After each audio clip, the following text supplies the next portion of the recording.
Okay, we're live. Hi, this is William Ramsey. Welcome to William Ramsey Investigates. On today's show, I have a very special guest. His name is Stephen Marche. His last name is spelled Marche. He's just published a book, January 4th, 2022. Really a fascinating book. Very timely book. I enjoyed reading it. Title of the book is The Next Civil War, Dispatches from the American Future. And Mr. Marche is a novelist and culture writer who has written for The Atlantic, The New York Times, The Wall Street Journal, The New Yorker, Esquire, and pretty much everywhere else. His books include 3 novels, The Hunger of the Wolf, Raymond and Hannah, and Shining at the Bottom of the Sea, as well as The Unmade Bed and How Shakespeare Changed Everything. And he's from and lives in Toronto with his wife and children. But really interesting book, highly recommended. I think that it's kind of quasi nonfiction fiction or something, but there's a lot of references to real events, but speculative future events. But he can talk more about that. So Stephen Marche, welcome to the show. Pleasure to be here. Awesome. So thanks for agreeing to the interview. And for people who may not have heard some of your earlier books or your other writings in some of these publications, can you talk about your background and what led you to write The Next Civil War?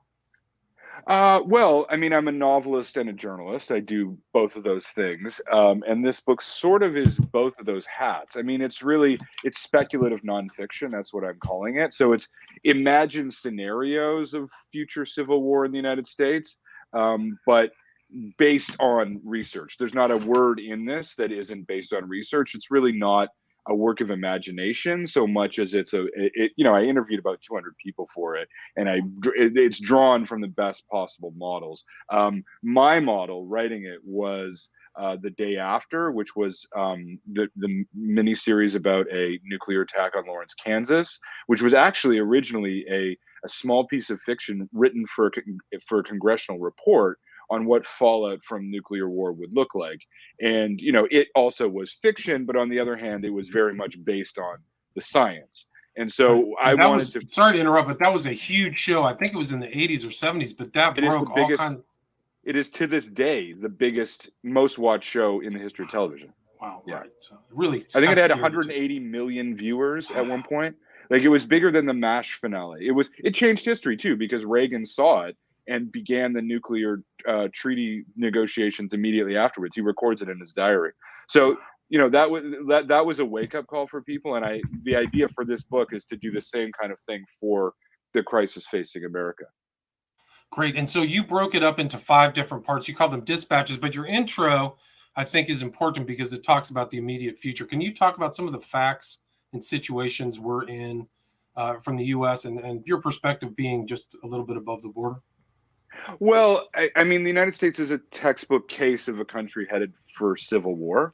It's when you talk to the experts at PRIO, the Peace Research Institute of Oslo, things that they see in much poorer, much more historically troubled countries than the United States, they're starting to see in the big country, in the United States. And those things are, really, really high levels of vertical and horizontal inequality, hyperpartisanship, and the decline of legitimacy of institutions, treating politics as spoils, and as well as environmental degradation, which has enormous costs associated with it, and leads also to great amounts of anger, as well as the racial dynamic of a majority ethnic population losing its majority status, which all around the world, everywhere. That's not particular to the pathologies of American racism. That's something that you see everywhere in the world. That tends to lead to violence. So structural problem, I think it's very easy in these angry times to get caught up in the horse race politics. Like, what does Marjorie Taylor Greene's Twitter feed says today? What did Ted Cruz do on Fox News? From the point of view of this research that this is based on, all of that's more or less irrelevant. Like, what is happening is structural, and so the changes that need to be undertaken are structural. Right. And you reference a lot in that intro, the American Civil War. Can you talk about kind of the similar events leading up to that tragedy and why we might be in that same environment now? Well, I mean, the fascinating thing about reading about the lead up to the first Civil War, which was totally foreign to me as a Canadian, right? I was never taught it in school. So I was really kind of like going to this history, looking for answers about contemporary America. is how little anyone saw it coming. I mean, Fort Sumter happened. Jefferson Davis said, "This is probably nothing. This is probably just the end of a little bit of politics." It was they were so unprepared for it that they had to go to Europe to get guns, which is kind of astonishing. And the reason it's astonishing is because in the hindsight of history, the trends had been very consistent for 30, 40 years, where you have people beating senators on the floor of the Senate with canes because they are over slavery. You have people dueling at West Point over slavery. You have, every time a new territory opens, you basically have to re-prosecute the entire question of slavery as it enters. You have Bloody Kansas. You have the nullification crisis. And yet, with all of that, they still didn't want to see it coming. And I think we're kind of in the same moment now, where the deep trends are pointing one way, right? And yet people still really kind of don't want to see it. Right. It really is fascinating. You had a little section there at the intro, the desire not to see what is coming. So I thought that was pretty fascinating. And also, I mean, you just see a lot of that stuff there. It's unbelievable that they weren't really ready for that event.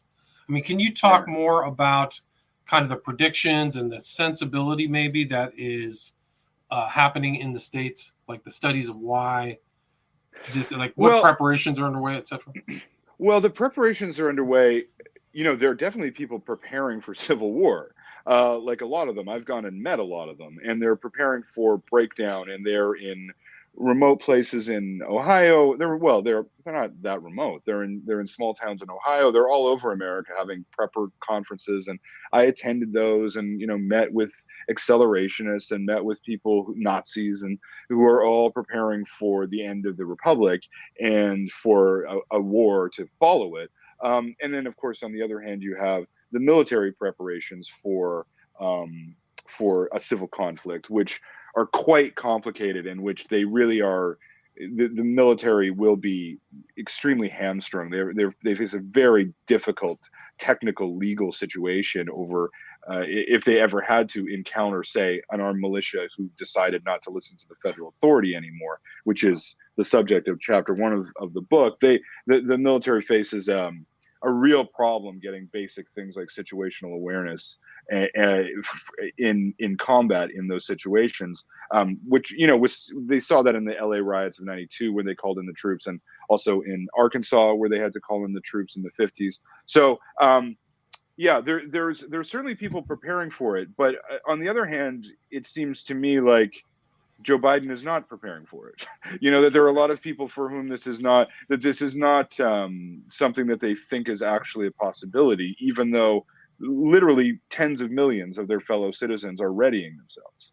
Right. No, it is incredible. And there's a lot of talk, especially in the alternate media, definitely not in maybe the corporate media, but there are people put those two words together, civil war, or we're in a low conflict. And it just takes that one match point or one match to really turn that off. And your intro, that first dispatch, is about these conflicts between the perceived patriots who do not trust the federal government and the military response by the federal government.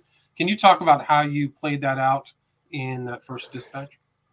Well, I mean, I talked to a series of very senior military people who agreed to talk to me. And I, of course, talked to sheriffs as well, like interpositional sheriffs, which are the kind of, I would say, the spearhead of this movement, at least in government, because they occupy a kind of strange place between, they're not legislated, but they are elected, and they have a kind of unique role in American politics, where many of them think they're in resistance to federal authority.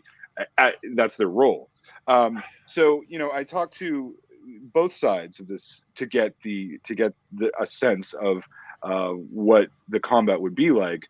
I mean, from a tactical point of view, from a combat point of view, there's unfortunately not much of a story. I mean, I kept going to these soldiers and saying, like, well, what would, can you give me some battle? And they were like, we're talking about the U.S. Marines here against like, it's going to be one-sided completely. Like, one guy said, we'll just turn off the water and that'll be it. Like, like it's it would be completely one-sided from a tactical military point of view, even though there are plenty of ex-Marines and there are plenty of highly trained soldiers in the militias. They just don't have the situational awareness or the technological asymmetry is extreme, even though the militias are highly armed and have access to drones and access to even low grade nuclear weapons. The U.S. Marines are the U.S. Marines. Like, they're not. I would not bet against them against anybody. Never mind, some people in the woods in some rural county. So Right. so from a military point of view, it's clearly one-sided. But as America learned in Afghanistan and Iraq and Vietnam, you can't really win a counterinsurgency. Like, you can. The only strategy is not to play. Every time you win, every time you win a battle, you lose more support from the community. And of course, in America, that would be even more extreme, because the illegitimacy of any occupation would be total. The local people would simply not tolerate it, and so it would likely spiral out of control. Right. And you also mentioned that the difficulty of putting troops against citizenry or whatever kind of group, anti-authoritarian group, is a legal issue. There's huge legal issues involved with that, and Total consequences nightmare. of that as well. Total nightmare. I mean, even in the first Civil War, Lincoln was barely able to get to suspend the right of habeas corpus. I mean, and that was only through his particular procedural genius that he knew how to, like, he was a great manipulator of these things, and it was only through that he was able to do it. Yeah, I mean, the problem is waging war against your own citizens who are entitled to rights, right? And who are entitled to procedure and legal procedure. And that creates necessarily a two-tier system. And that hampers intelligence gathering. When you hamper intelligence gathering, how do you do psychological operations? Can you shut down the internet? Like, these are legal questions that actually are totally unresolved and are not really clear at all. And so it would be a total bureaucratic nightmare. I mean, Iraq was a bureaucratic nightmare too, but in the case of what they call a full spectrum operation in the homeland, it would be it would be so complicated that it would be fought out in court forever, and no one would ever be satisfied with the answer, if you know what I mean. Right. I mean, it just doesn't seem plausible to be manageable. But it is interesting because in that section, you do mention these kind of sheriffs that are about in the American kind of zeitgeist: Arpaio, Mack, Clark, people we see on the news often. And you just see that sensibility of the tension between states' rights or local rights and the federal government. Is there really there? There really is that hard. And you mentioned like Finicum, what was that whole?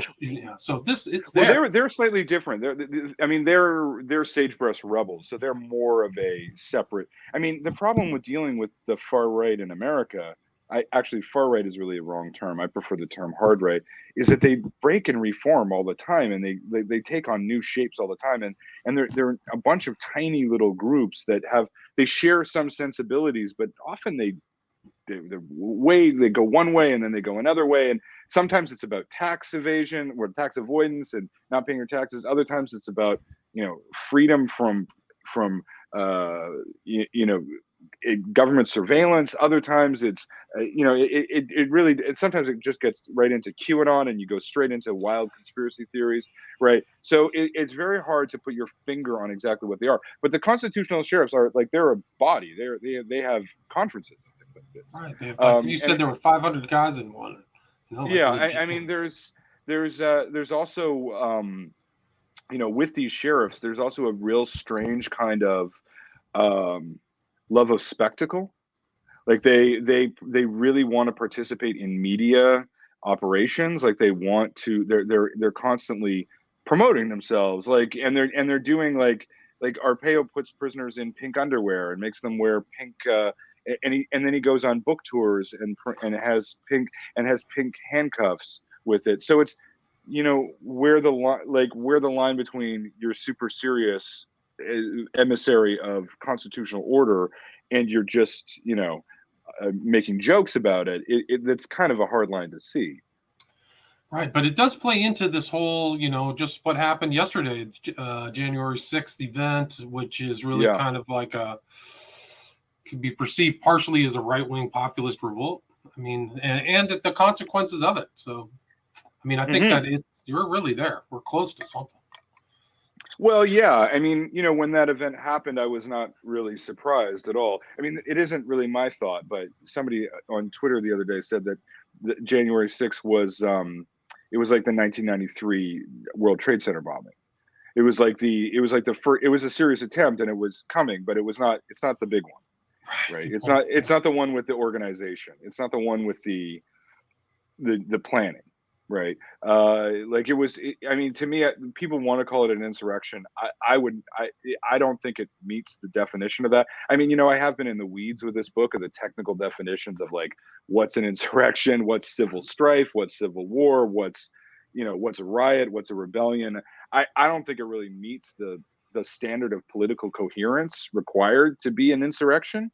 But nonetheless, the other thing that was really more troubling about January 6th than the event itself, at least for me, was the fact that the politicians who there were politicians encouraging it. So that alone is really troubling, where you have Josh Hawley raising his fist to encourage people who then attack him, and which he has to be protected from the people he's encouraging.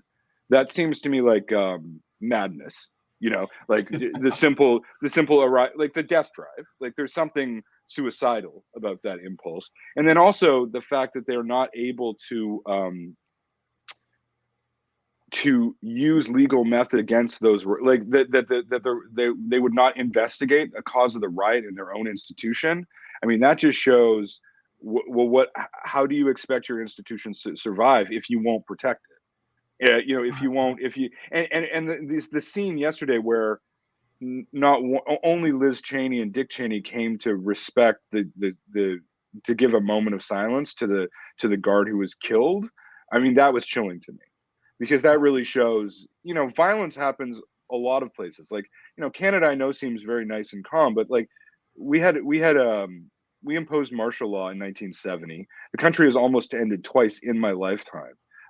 These things happen to countries. It's really a question of how you respond to them when they do, and how they shape discourse afterwards, if you know what I mean. I do. I mean, it is incredible how this. You're right. It's a lot of the terminology has been politicized, but whether it's an insurrection or what, it wasn't violent enough, but there was that element of force. So something definitely happened, and it's just like one of those escalations, I think, or accelerations. Like you mentioned accelerationism in your book too. It's like, these things are moving forward.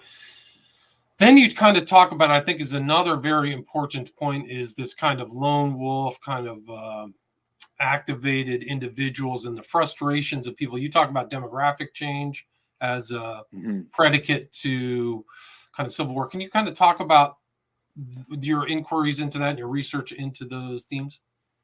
Well, I mean, one of the big factors for civil war, I mean, there are several of them. Environmental. I mean, the two big ones are when democratic institutions lose their sense of legitimacy, and when people stop believing in them. So that's happening in a very dramatic way in the United States, and accelerating. And we can talk about that maybe later. But the other one is that as you have dominant ethnic groups in whatever country, and as it's not that they lose power, it's not that they lose anything, it's that groups below them rise towards them and start to achieve equality. That's what causes violence. That's a major driver of violence. And that's not specific to American race. Like that happens everywhere. Like that happened in India, and it happens all over Africa. It happens all over the Middle East. So if you're there are many components to this horrible machine, but that to me is sort of the main source of terrible energy. And it's fascinating. The big study that came out of about who was at the January 6th riot, it was exactly that. That was the main driver. Only about 15% were from militias. It was people who are not poor. It was just they were from places where they'd recently seen growth in African American and Latino populations and prosperity, and so Fascinating. it was a reaction against that. So it's like a dislocation, so they feel threatened. And I think that what you call the insurrection or whatever, they look 100%, almost 100% white. Like I barely even saw. I mean, I don't even think it was 99%. I mean, I don't remember seeing one Latino or one African American there. So I think that's very telling. No. Maybe I'm wrong. Yeah. But maybe I'm right. wrong. I don't remember one either. I mean, I would certainly say that the far right people that I meet, I mean, there are exceptions, but there's one, like they're almost all white. For sure they are. Right. And I mean, so I think that's a very important component for people trying to figure out what's going on in the United States.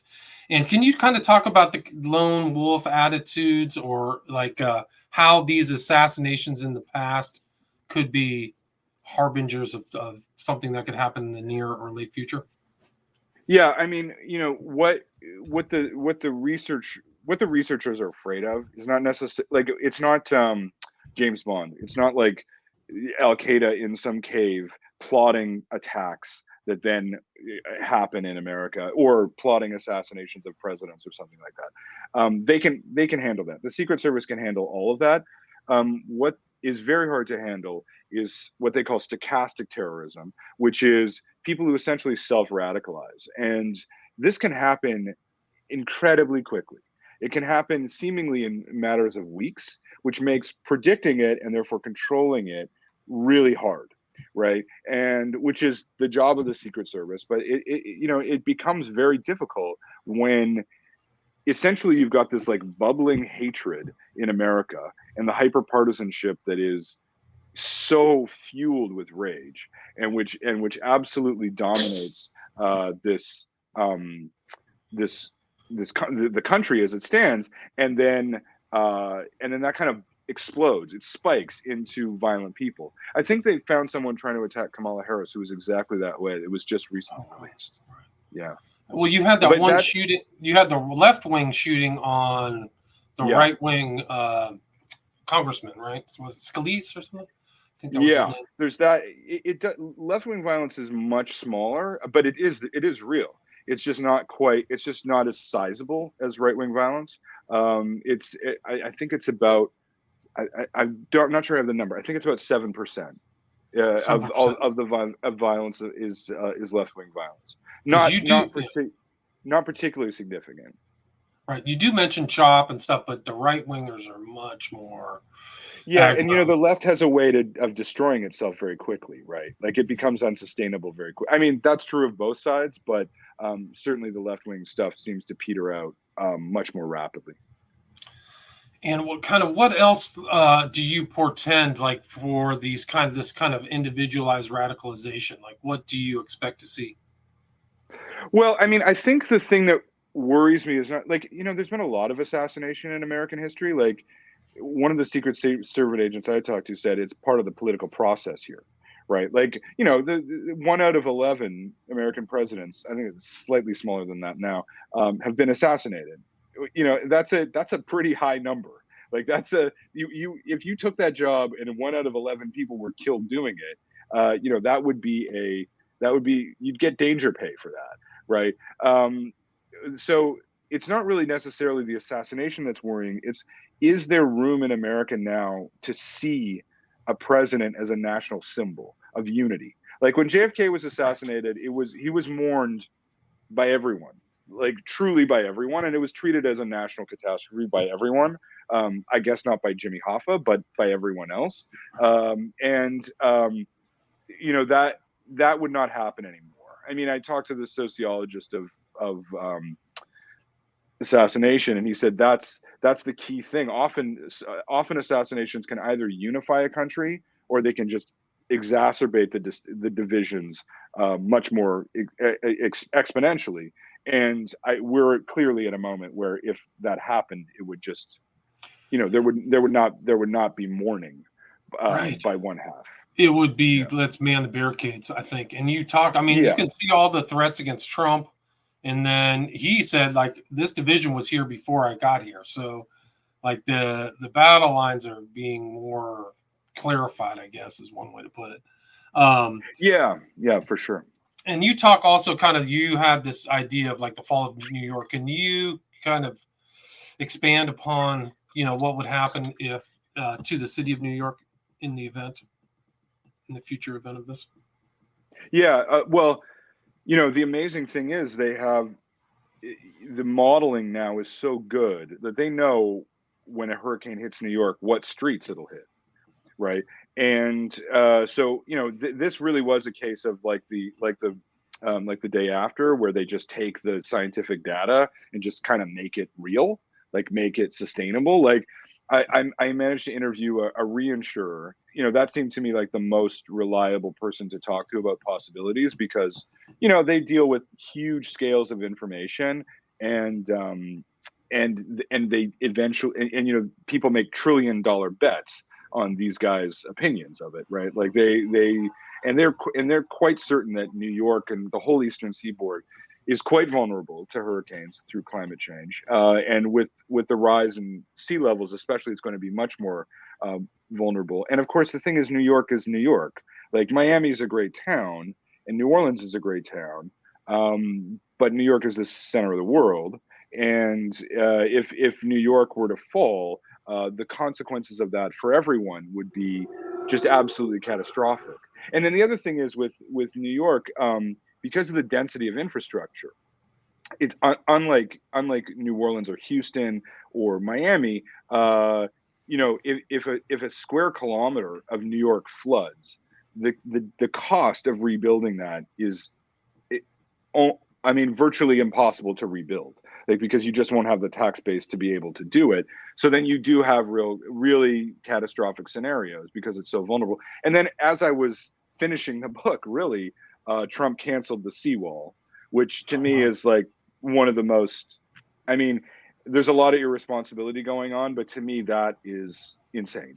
That really is like you were in possession of New York City, and you're not going to, and it's in danger, and you're not going to protect it. That is astonishing to me. Like, of all the bad decisions, in this book, of the Josh, that's the one that it's like you're putting New York at risk. You've got to be kidding me, right? Like like Right. how many countries in history have ever had a possession like New York City?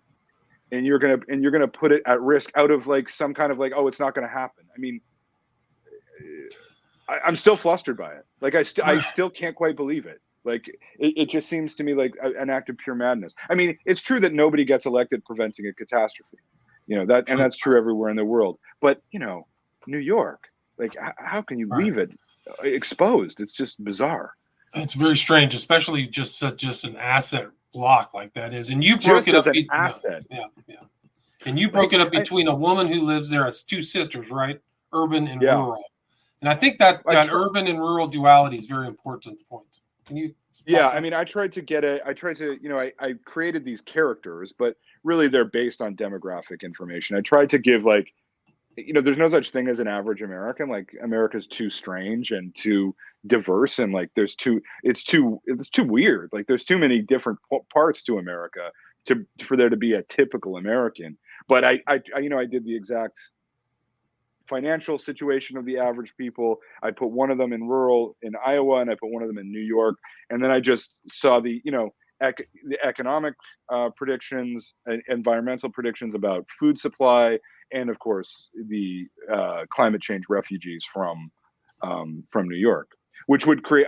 That's the other thing. Like, if New York fell, the number of climate change refugees would be epic, vast, just extraordinary, just incredible. Yeah. Just millions and millions of people. Yeah. It's just like and you talk about, I think in your intro, you talk about America as complex systems, overlapping systems. If some of those fall, this country's in deep trouble. Would you agree with that? Yeah, the reason I did it as fiction is because the theory, like the trends behind it, are what they call a complex cascading system. So that means that it's like the weather. It's like each thing feeds into itself, right? The seawall is actually a perfect example, because like you have this anger, It leads to the election of Trump. The Trump is there because of these because of the Electoral College. This leads to Trump. Trump makes a decision about the wall, about the seawall. The seawall leads to climate change refugees, which leads to more anger. Like, it all feeds into itself. It's not like, there's a lot of books where it's like, here's hyperpartisanship, it's ripping across the country. Here's the environmental catastrophe, it's ripping apart the country. But they're all of a piece. They all feed into each other, right? And yeah, so that's why I think actually the unimaginable keeps happening. That's why we keep being surprised, right? It's like, if you'd gone back 5 years and said there'll be tanks on the streets of Washington on July 4th, no one would have believed you. Like, if you'd gone back 5 years and said, a Republican president will openly support the dictatorship of North Korea, no conspiracy theorist would have imagined that, right? Like, it was too crazy. But it keeps happening, right? Like, the unimaginable keeps happening, and it's this complex cascading nature of the system which makes things, turbulent, makes them turbulent, really. Right. And I mean, I think that this whole thing with COVID too is exacerbating the problems, definitely increased the haves and have-nots. So it's getting higher and higher. Somebody mentioned in the comments, there was somebody who talks about Civil War often. I don't know if you're familiar with Tim Pool. Are you familiar with Tim Pool? Was he? I'm He's not a journalist. Sure. He's a journalist, but he talks about there's a low-level Civil War, so it ties right into your book. So I recommend you just typing in Tim Pool Civil War. I will look that up for sure. Yeah, and it really does tie in because he's just showing the culture war is leading to kinetic war. He got swatted last night. Somebody, what swatting is, where the SWAT team comes through the door. Like, literally, the cops he was broadcasting, streaming like this, and the cops went in. I mean, it's not funny, but I don't know who did it. Maybe somebody in the chat knows that. But oh my God. It is interesting because it really ties into your themes in your books of what he's saying. So I would definitely check that out. Right. Do you mind taking a few questions, Stephen? No, not at all. Lee asks, who would you like to see elected in the next presidential election, and what can we do to avert a civil war? Looks like 2 questions. I don't really think it matters who gets elected. One thing that I think is really hardest to convince people of is that everything in this book would be true if Hillary Clinton had been elected in 2016. The problems are structural, right? Like, the thing to worry about is not who's going to get elected in 2024. The thing to worry about is that in 2040, 30% of the population will control 68% of the Senate. So in those conditions, whatever is elected will be illegitimate. Right. And the structure of power, people will not regard it as legitimate, and they won't really believe they're living in a democracy anymore. And from that comes violence. So to me, I'm sort of answering the second question by not answering the first one. Like, what needs to happen? And I mean, there's 2 things that I think really need to happen to avoid a civil war. One is the FBI has to be given enormous resources and devote itself with fury to disrupting and destroying domestic terrorism in the United States. And that is for various reasons that are in the book, that's an extremely complicated undertaking that will be a generational task. It will be like getting the mob out of an NYPD. It's going to take a lot to do. And then the other thing is, like, I think the time has come for really large scale structural thinking about U.S. government, about whether the Constitution still works, which I don't believe that it does, and whether even options like whether secession is provides viable alternatives to a country that's slipping out of democracy, right, and is increasingly incapable of governing itself. So I would say I don't worry about who's going to win in 2024. I don't particularly think it will make much difference. I think what matters is these structural issues, which really need incredible attention.